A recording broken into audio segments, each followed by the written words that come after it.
Gold, trusted gold buyers. మీరు తాకట్టు పెట్టిన బంగారాన్ని విడిపించి ఈ రోజు ఉన్న మార్కెట్ ధరకు కొనబడను.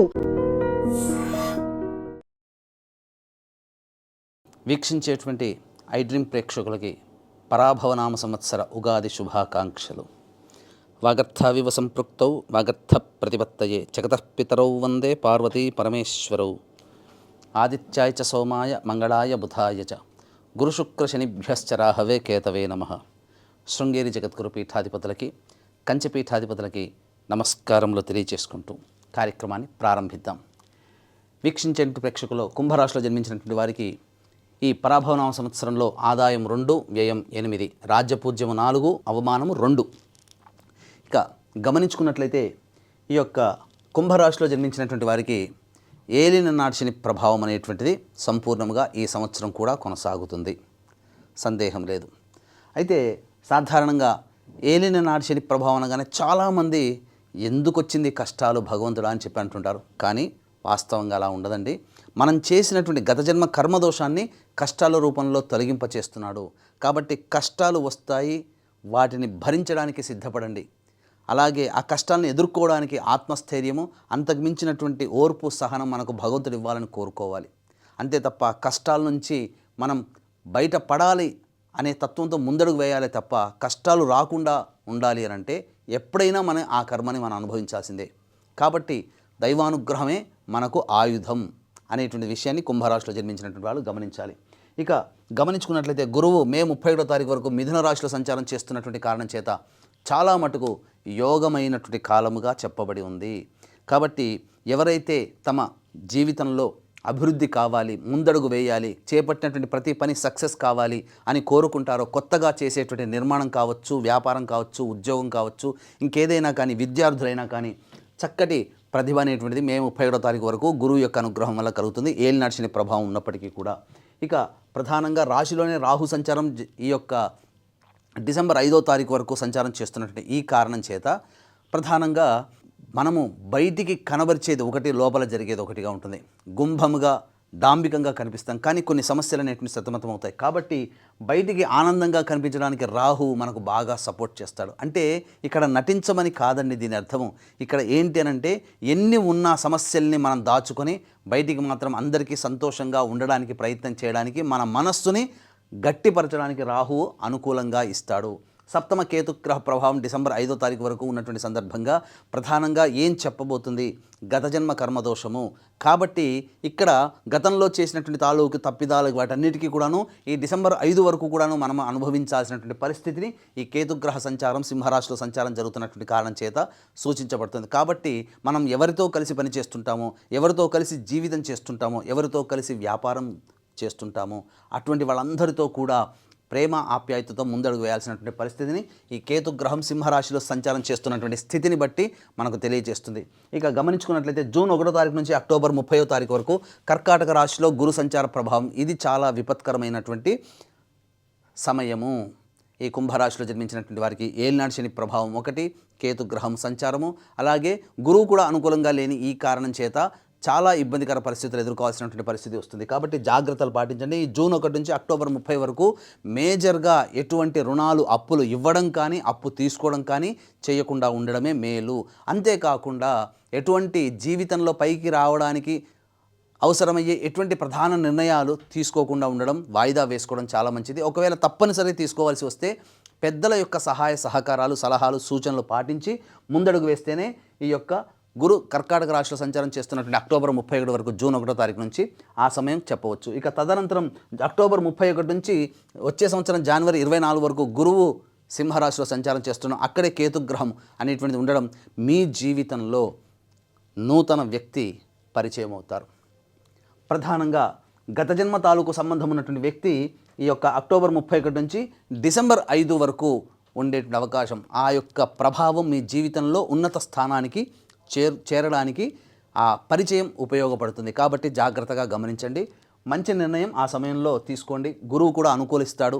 ఇక గమనించుకున్నట్లయితే జనవరి 24 నుంచి మళ్ళీ ఉగాది వరకు కర్కాటకంలోనే సంచారం చేస్తుంటాడు. కానీ వక్రీకరించినటువంటి కారణం చేత ఒకవైపు యోగము, కొంతవైపు అవయోగం, అనగా శుభ అశుభ మిశ్రమ ఫలితాలు ఈ యొక్క గురుగ్రహ ప్రభావంలో కలుగుతాయి. ఏ తర్వాత చెప్పొచ్చేది ఏమిటంటే ప్రధానంగా ఈ సంబంధించినటువంటి గురువు మనకు 5 నెలలు అనుకూలంగా ఉండడు. తదనంతరం మళ్ళీ సంబంధించి 2.5 నెలలు, అంటే దాదాపుగా 7 నెలలు అనుకూలంగా ఉండదు, మిగతావి 5 నెలలు అనుకూలంగా ఉంటాయి. ఇక దీంతో పాటుగా డిసెంబర్ 5 నుంచి 12వ స్థానంలో రాహు సంచారం చేస్తున్నప్పుడు ఇది అనుకోని కష్టాలని, ఆపదల్ని తెచ్చిపెడుతుంది. తద్వారా గృహంలో చోర భయం కానీ, అగ్ని ప్రమాదములు కానీ జరిగేటువంటి అవకాశం ఉంటుంది. కాబట్టి జాగ్రత్త పడండి, విలువైన వస్తువుల్ని కోల్పోకుండా జాగ్రత్త పడండి. అయితే ఇక ప్రధానంగా ఉద్యోగస్తులకి సంబంధించి చూసుకున్నట్లయితే ఈ ఉద్యోగస్తులు నిరుద్యోగం ఎప్పుడు మనకు అనగా నిరుద్యోగులకి ఉద్యోగం ఎప్పుడు లభిస్తుంది? ఉద్యోగం చేస్తున్నటువంటి వాళ్ళు కొత్త సంస్థల్లో మళ్ళీ ప్రయత్నం చేసి అక్కడ స్థానం సంపాదించుకోవాలంటే ఏ సమయంలో ప్రయత్నం చేయాలి? కేంద్ర రాష్ట్ర ప్రభుత్వాల సంబంధించిన ఉద్యోగస్తులకి ఏ సమయంలో ప్రమోషన్స్ లభించే అవకాశము, మరియు బదిలీలకు సంబంధించినటువంటి విషయాలు, అంతేకాకుండా ప్రధానంగా కేంద్ర రాష్ట్ర ప్రభుత్వాలకి సంబంధించి పనిచేసే కాంట్రాక్టర్లు ఎవరైతే ఉంటారో ఏ సమయంలో మనం బిల్స్ అప్లై చేస్తే మనకు డబ్బు చేకూరుతుంది, ఏ సమయంలో మనం కొత్త కాంట్రాక్టులను చేజిక్చుకుంటాము అనేటువంటి విషయం గురించి మనం తెలుసుకుందాం. ఈ యొక్క కుంభరాశిలో జన్మించినటువంటి వారికి ఈ సంవత్సరం 14 ఏప్రిల్ నుంచి 14 మే వరకు అనుకూలమైనటువంటి సమయము. తదనంతరం 17 జూలై నుంచి 16 ఆగస్టు వరకు ఉన్నటువంటి సమయం చాలా అనుకూలమైనటువంటి సమయంగా చెప్పబడింది. తర్వాత 17 నవంబర్ నుంచి 13 జనవరి, వచ్చే సంవత్సరం 13 జనవరి వరకు ఉన్నటువంటి సమయం చాలా అనుకూలమైనటువంటి సమయంగా చెప్పవచ్చు. ఈ సమయాల్లో కనుక మీరు ప్రయత్నం చేస్తే నిరుద్యోగస్తులకు ఉద్యోగం, ప్రైవేట్ రంగంలో పనిచేసే వాళ్ళకి మంచి సంస్థలో ఉద్యోగము, కేంద్ర రాష్ట్ర ప్రభుత్వ కాంట్రాక్టులకి బిల్స్ పాస్ అవ్వడం, కొత్త కాంట్రాక్ట్స్, అలాగే కేంద్ర రాష్ట్ర ప్రభుత్వాలు పనిచేసే ఉద్యోగస్తులకి బదిలీలు, ప్రమోషన్స్ లాంటివి జరిగే అవకాశం ఉంటుంది. ముఖ్యంగా కేంద్ర రాష్ట్ర ప్రభుత్వాల్లో పనిచేసేటువంటి ఉద్యోగస్తులు కానీ, ప్రైవేట్ ఉద్యోగస్తులు కానీ ప్రధానంగా ఈ జూన్ 1వ తారీఖు నుంచి సంబంధించి చేసేటువంటి అక్టోబర్ 30వ తారీఖు వరకు ఉన్నటువంటి సమయంలో కొంత సస్పెండ్ అయ్యే అవకాశం కానీ, లేదా ఉద్యోగం మారే అవకాశాలు కానీ గోచరమవుతున్నాయి. కాబట్టి ఆ సమయంలో దైవానుగ్రహాన్ని పొందే ప్రయత్నం చేస్తూ ఉద్యోగాన్ని నిలబెట్టుకునే ప్రయత్నం చేయండి. ఎటువంటి వివాదాలకి జోలికి వెళ్లకుండా ఆ సమయం జూన్ 1 నుంచి అక్టోబర్ 31 వరకు ఆ నియమాన్ని పాటించండి.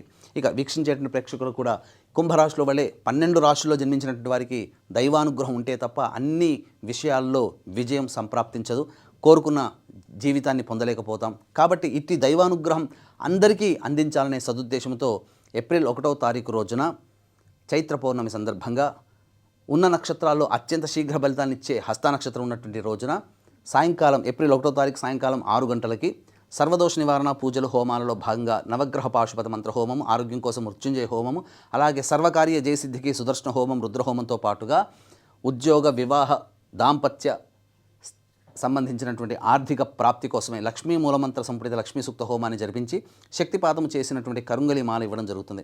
అవకాశం ఉన్నటువంటి వాళ్ళు ఏప్రిల్ 1వ తారీఖు రోజున మధ్యాహ్నం 3 గంటల లోపల ఈ కార్యక్రమంలో నమోదు చేసుకోవడం ద్వారా అత్యంత శుభ ఫలితాన్ని ఈ సంవత్సరం అంతా పొందుతారని చెప్పవచ్చు. ఇక ప్రధానంగా ఈ కుంభరాశిలో జన్మించినటువంటి వారికి 2 ఏప్రిల్ నుంచి 10 మే వరకు ఉన్నటువంటి సమయం ఇది ప్రధానంగా కుటుంబ పరంగా ఇబ్బందులను సూచిస్తుంది. అలాగే సంతానం మూలకంగా ఖర్చులు, సమస్యలు అనేటువంటివి కలుగుతాయి. ముఖ్యంగా న్యాయ సంబంధమైనటువంటి వివాదాలు జోలికి వెళతారు, కోర్టుల చుట్టూ తిరగాల్సినటువంటి పరిస్థితి, ఉద్యోగంలో ఇబ్బందులు అనేటివి ఎదుర్కొంటాయని చెప్పవచ్చు. ఇక 11 మే నుంచి 19 జూన్ వరకు ఉన్నటువంటి కాలం అన్ని విధాలుగా ఎన్ని గ్రహాలు అనగా ప్రధానంగా చూసుకున్నట్లయితే గురువు అనుకూలంగా ఉంటాడు, ఇక్కడ కుజుడు కూడా అనుకూలంగా ఉంటాడు. ఏలినాటి శని ప్రభావం అనేటువంటిది అనుకూలంగా లేకపోయినా గురుగ్రహం అనుకూలంగా ఉండడం వలన చేపట్టినటువంటి పనులలో విజయంతో ముందడుగు వేస్తారని చెప్పవచ్చు. ఇక 20 జూన్ నుంచి 1 ఆగస్టు వరకు ఉన్నటువంటి కాలము ప్రధానంగా చేస్తున్నటువంటి వృత్తి, ఉద్యోగ, వ్యాపారాల్లో గురువు, కుజ అనుగ్రహం లేకపోవడం వల్ల ఇబ్బందికర పరిస్థితులు అనేవి ఉంటాయి. వాహనాన్ని నడిపేటప్పుడు జాగ్రత్తలు పాటించాలి, తల్లిగారి ఆరోగ్యం పట్ల శ్రద్ధ వహించాల్సినటువంటి పరిస్థితి అని చెప్పవచ్చు. ఇక 2 ఆగస్టు నుంచి 17 సెప్టెంబర్ మధ్య ఉన్నటువంటి కాలం ప్రధానంగా చూసుకున్నట్లయితే ఆరోగ్యం మీద శ్రద్ధ వహించాల్సినటువంటి సమయం కూడా, ఈ సమయం కూడా శస్త్రచికిత్సలు జరిగేటువంటి అవకాశం ఉంటుంది. ముఖ్యంగా చేపట్టినటువంటి పనులన్నీ కూడా ఆలోచన చేసినట్టుగానే ఉంటాయి తప్ప ముందడుగు వేయనటువంటి పరిస్థితి. కొంత సంబంధించినటువంటి ఆర్థిక పరంగా నష్టాలు కూడా కలుగుతాయని చెప్పవచ్చు. ఇక 18 సెప్టెంబర్ నుంచి 11 నవంబర్ వరకు ఉన్నటువంటి కాలము అద్వితీయమైనటువంటి కాలముగా చెప్పవచ్చు. ఈ సమయంలో అన్ని విధాలుగా శత్రుంజయము, అన్ని కార్యాలలో విజయ సిద్ధి అనేటువంటిది కలుగుతుంది. 12 నవంబర్ నుంచి 8 మార్చి వరకు ఉన్నటువంటి కాలం ఏదైతే ఉంటుందో ఇది కుజుడు స్తంభించి ఉన్నటువంటి సమయం. కాబట్టి ఈ కుజస్తంభన అనేటువంటిది ఉన్న సమయంలో ప్రధానంగా నిర్ణయాలు తీసుకునేటప్పుడు జాగ్రత్తలు పాటించాలి. ఎదుటివారితో వాగ్వివాదాలు వచ్చేటువంటి అవకాశము గోచరమవుతుంది. ఇక ఈ యొక్క కుంభరాశిలో జన్మించినటువంటి విద్యార్థులకి ప్రధానంగా విద్యాపరంగా మే 31వ తారీఖు వరకు అనుకూలంగా ఉండేటువంటి సమయం. ఈ సమయంలో ముఖ్యంగా మీకు సంబంధించినటువంటిది ఈ యొక్క కుంభరాశిలో జన్మించినటువంటి విద్యార్థులకి అనుకూలంగా ఉండబోతుంది.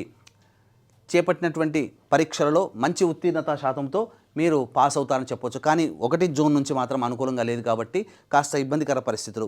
విదేశీయానము విదేశీ విద్యకు సంబంధించి చేయాలనుకునేటువంటి వాళ్ళకి జూన్ 1 నుంచి అక్టోబర్ 30 వరకు కాలం యోగిస్తుంది. గురువు అనుకూలంగా లేడు. ఇక్కడే మనం అర్థం చేసుకోవాలి. శాస్త్రం ప్రకారం అనుకూలంగా లేనప్పుడు దూర ప్రాంత ప్రయాణము అక్కడ కష్ట నష్టాలని సూచిస్తుంది. కాబట్టి ఈ కాలంలో అది విదేశీయానానికి అనుకూలం కాబట్టి అది ఈ కాలానికి అనుకూలం కాబట్టి విదేశీయానం జరుగుతుంది. కానీ అక్కడ కష్ట నష్టాలు పడాల్సినటువంటి పరిస్థితి. ఇక విదేశంలో స్థిరపడినటువంటి వాళ్ళకి కాంట్రాక్ట్స్ రెన్యువల్ అవ్వడం కానీ లేదా H1B వీసాలు సంప్రాప్తించడం కానీ ఇవన్నీ తద్వారా వాళ్ళ యొక్క కోరిక అనేటువంటిది నెరవేరుతుందని చెప్పవచ్చు. ఇక ఈ యొక్క రాశిలో జన్మించినటువంటి రాజకీయ రంగ ప్రముఖులు ఎవరైతే ఉంటారో వాళ్ళు బాగా కష్టపడితే తప్ప ఇటు ఏలినాటి శని ప్రభావం ఉన్నప్పటికీ కూడాను గురుగ్రహ సంచారం మరియు కుజగ్రహ ప్రభావం రవి యొక్క అనుగ్రహం సంపూర్ణంగా ఉండడం వలన పార్టీ పెద్దల సహాయ సహకారాలతో ఎన్నికల్లో విజయాన్ని సంపాదించుకొని మంచి పోస్ట్లో ఉంటారు. నామినేటెడ్ పదవి కూడా లభించే అవకాశం ఉంటుంది. ఇక ఈ సంబంధించినటువంటి యొక్క కుంభరాశిలో జన్మించినటువంటి వారికి ప్రధానంగా ఈ సినిమా రంగము 24 ఫ్రేమ్స్ అలాగే electronic and printing media social media రంగంలో ఉన్నటువంటి వాళ్ళకి సాధారణమైనటువంటి పరిస్థితులు వస్తాయి. మిమ్మల్ని మోసం చేసే వాళ్ళే ఎక్కువగా ఉంటారు. మీ దగ్గర డబ్బు తీసుకొని తిరిగి మొహం చాటేస్తారు. కాబట్టి ఎవరిని కూడా ఈ సంవత్సరం గుడ్డిగా నమ్మకండి, డబ్బులు ఇవ్వకండి, తద్వారా మోసపోకండి. అయితే మే 31వ తారీఖు తర్వాత మాత్రం కాస్త గడ్డు కాలంగా ఉంటుంది. వచ్చే సంవత్సరంలో మాత్రం అనగా జనవరి 24వ తారీఖు తర్వాత మీ ప్రతిభకు తగ్గినటువంటి పాత్రల్ని పోషించడం ద్వారా అవార్డులు రివార్డులు సొంతం చేసుకుంటారని చెప్పవచ్చు. ఇక ఈ యొక్క సంబంధించినటువంటి కుంభరాశిలో జన్మించినటువంటి రైతులు ఎవరైతే ఉంటారో ఆ రైతులు ప్రధానంగా మొదటి 2 పంటలు కూడాను సాధారణంగానే ఉంటాయి. ఉన్నటువంటి రుణాలని కౌలుదారులు రైతులు ఆ రుణాలని తీర్చుకొని రుణాలను అధిగమిస్తారని చెప్పొచ్చు. సంతోషకరమైన జీవితాన్ని మాత్రం పొందుతారు. కాకపోతే ఆశించినంత మేర లాభాలు పొందకపోయినా సాధారణమైనటువంటి లాభాలు పొందే అవకాశాలు ఉంటాయి. ఇక ఈ యొక్క సంబంధించినటువంటి కుంభరాశిలో జన్మించినటువంటి క్రీడాకారులు ఎవరైతే ఉన్నారో నిరుత్సాహము తప్పదు. కాబట్టి మంచి ప్రోత్సాహకాలు అందించేటువంటి స్పాన్సర్స్ కోసం వెయిట్ చేయక తప్పదు. కాబట్టి కష్టపడి నిజాయితీగా కష్టపడే ప్రయత్నం చేయండి. మీ నిజాయితీని మీ కష్టాన్ని మాత్రమే నమ్ముకొని ముందడుగు వేయండి. తప్పనిసరిగా దైవానుగ్రహంతో మంచి ఫలితాలు సాధిస్తారని చెప్పవచ్చు. ఇక ఏతావాత చెప్పుకునేది ఏమిటంటే ఈ యొక్క రాశిలో జన్మించినటువంటి వారికి గృహంలో కానీ ఇంటిలో కానీ ప్రధానముగా చోర భయము విలువైన వస్తువుల్ని కోల్పోతారు. ఈ యొక్క కుంభరాశిలో జన్మించినటువంటి వారికి వివాహం అనేటువంటిది వచ్చే సంవత్సరం సంప్రాప్తమయ్యే అవకాశం గోచరం అవుతుంది. అనగా జనవరి 24 నుంచి వచ్చే సంవత్సరం ఉగాది లోపల వివాహం నిశ్చయం తాంబూలాదులు అన్నీ కూడాను జరిగిపోతాయి. ఇక గృహం కావాలి సొంత ఇంట్లోకి నెరవేరాలనుకునే వాళ్ళకి మాత్రం మే 31వ తారీఖు వరకు సంపూర్ణంగా అనుకూలంగా ఉన్నట్టు సమయం. కాబట్టి ఆ సమయంలో మీరు ప్రయత్నం చేయండి. తప్పకుండా ఒక ఇంటి వారు సొంత ఇంటి కలని నెరవేర్చుకుంటారని చెప్పవచ్చు. ఇక ముఖ్యంగా ఈ యొక్క కుంభరాశిలో జన్మించినటువంటి స్త్రీలకి ముఖ్యంగా ఇదివరకంటే కూడా గతంలో కంటే కూడా చాలా అద్భుతంగా ఉంటుంది. కాకపోతే మిమ్మల్ని గౌరవించి తుదకి అవమానించే సంఘటనే చోటు చేసుకుంటాయి. కాబట్టి ఎవరు గౌరవిస్తున్నారు, వాళ్ళ స్వార్థమా మీ మంచితనమా అనేటువంటిది బేరీజు వేసుకొని ముందడుగు వేయాల్సినటువంటి పరిస్థితి. డబ్బులు ఎవరికి కూడా అప్పుగా ఇవ్వకండి. దంపతుల మధ్య చాలా మటుకు ఈ యొక్క గ్రహ సంచారం అనుకూలంగా లేని కారణం చేత జీవిత భాగస్వామితో ఈ రాశిలో జన్మించినటువంటి స్త్రీలకి కొంత విపత్తులు ఇబ్బందికర పరిస్థితులు వచ్చినప్పటికీ కూడాను సమస్యలు పరిష్కారంతో సమసిపోతాయి. తద్వారా ఆనందకరంగా జీవిస్తారని చెప్పవచ్చు. అహంకారానికి లేదా ఈగో ప్రాబ్లానికి పోతే మొదటికే మోసం వస్తుందని గమనించుకోవాలి. విలువైన వస్తువుల్ని మాత్రం ఆభరణాలు మాత్రం కోల్పోతారు ఈ యొక్క రాశిలో జన్మించినటువంటి స్త్రీలు. కాస్త ఆరోగ్యం పట్ల కూడాను శ్రద్ధ వహించాల్సినటువంటి పరిస్థితి ఈ రాశి స్త్రీలకి గోచరం అవుతుంది. సంతానం కోరగలిగినటువంటి మహిళలకి తప్పకుండా ఈ సంవత్సరం సత్సంతానం మే 31 లోపల కలిగే అవకాశము గోచరం అవుతుందని చెప్పొచ్చు. అయితే ప్రధానంగా ఈ యొక్క కుంభరాశిలో జన్మించినటువంటి స్త్రీ పురుషులకు ఎవరికైనప్పటికీ కూడాను సమస్య గనక వచ్చినట్టయితే ఆ సమస్య పరిష్కారం కోసం మీ ఇంటికి తూర్పు దిక్కులో ఉన్నటువంటి శివాలయానికి చేరుకుని ఆ ఈశ్వరుడికి విభూతి కలిపిన నీటితో అభిషేకము గన్నేరు పూలతో అర్చన ఈ విధంగా ఒక 3 రోజుల పాటు కంటిన్యూస్గా చేసినట్లయితే మీ సమస్యకి పరిష్కారం అనేటువంటిది లభిస్తుంది. అంతేకాకుండా ఈ నెల అనగా ఈ సంవత్సరం ఏప్రిల్ 1వ తారీఖు రోజున మన పీఠం ఆధ్వర్యంలో జరిగేటువంటి సర్వదోష నివారణ పూజల హోమాల్లో గోత్రనామాలు నమోదు చేసుకొని శక్తిపాతం చేసినటువంటి కరుంగలి మాలని సొంతం చేసుకోవడం ద్వారా మీ జీవితంలో వచ్చే కష్టాలన్నీ కూడా దైవానుగ్రహంతో తొలగి మీరు ఆనందకరమైన జీవితాన్ని సంతోషకరంగా పొందుతారని ఆకాంక్షిస్తూ సర్వం శ్రీ ఉమామహేశ్వర పరబ్రహ్మార్పణమస్తు.